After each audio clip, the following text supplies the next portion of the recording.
Megastar Shakib Khan এতটাই সুদর্শন একজন নায়ক, তিনি যে ড্রেস আপে যেরকম গেট আপেই থাকেন না কেন তাকে অলওয়েজ দেখতে সুন্দর লাগে।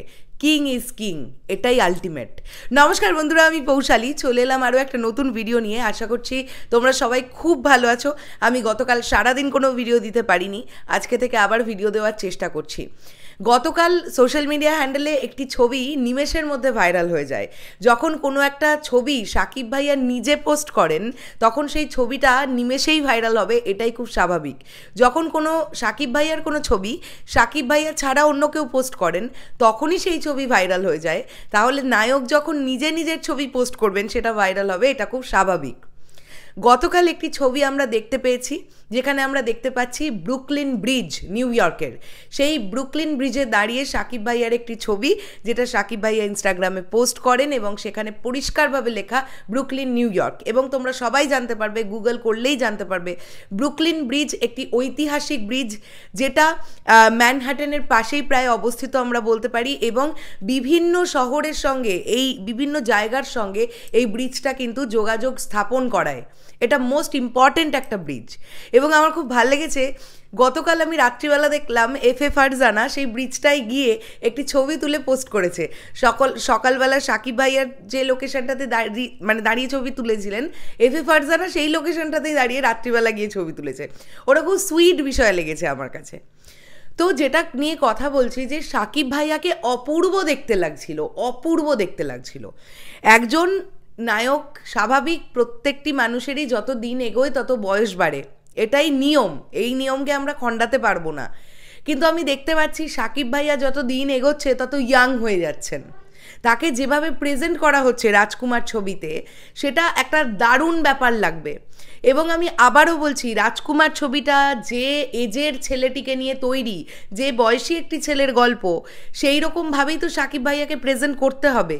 এখানে একটা ক্লিন শেভেল লুক আমরা দেখতে পাচ্ছি। এবং আমি দেখলাম যে অনেক শাকিবিয়ানদেরই এটা বক্তব্য যে কেন ক্লিন শেভেল লুক, কেন একটাই লুক আমরা দেখতে পাচ্ছি। এটা নিয়ে আমি বিস্তরে আলোচনা করব, একটা পরবর্তী কোনো ভিডিওতে আলোচনা করছি। আমি যতটুকু যা জানতে পারলাম, যে এই ছবিতে যে কটা ড্রেস শাকিব ভাইয়া পরবেন প্রত্যেক কটা প্রচণ্ড কস্টলি, এক বড় অ্যামাউন্টের ড্রেস কিন্তু তিনি পরছেন। দেখো, তার একটা জলজ্যান্ত নমুনা কিন্তু আমরা রাজকুমারের টাইটেল ট্র্যাক শ্যুটের সময় পেয়ে গেছি। তিনি যে লেদারের জ্যাকেটটা এবং লেদারের প্যান্টটা পরেছিলেন, সেটা কত টাকা দাম তোমরা সবাই জেনে গেছো। তো এবার শোনা যাচ্ছে যে আমেরিকার পোর্শনে যখন যতগুলো সিন তার শ্যুট আছে, ম্যাক্সিমাম জায়গাতেই কিন্তু তিনি প্রচণ্ড বেশি দামের জামা কাপড় পরবেন, যেটা সাধারণভাবে আমরা খুব কম হতে দেখি। তো এই গল্পটা অবশ্যই এমনভাবেই লেখা যেখানে সেগুলো ডিজার্ভ করছে। এবং শাকিব ভাইয়াকে অপূর্ব দেখতে লাগছে। গতকালের ছবিটা জাস্ট ফ্যান্টাস্টিক একটা ছবি ছিল, আমার তো দারুণ লেগেছে।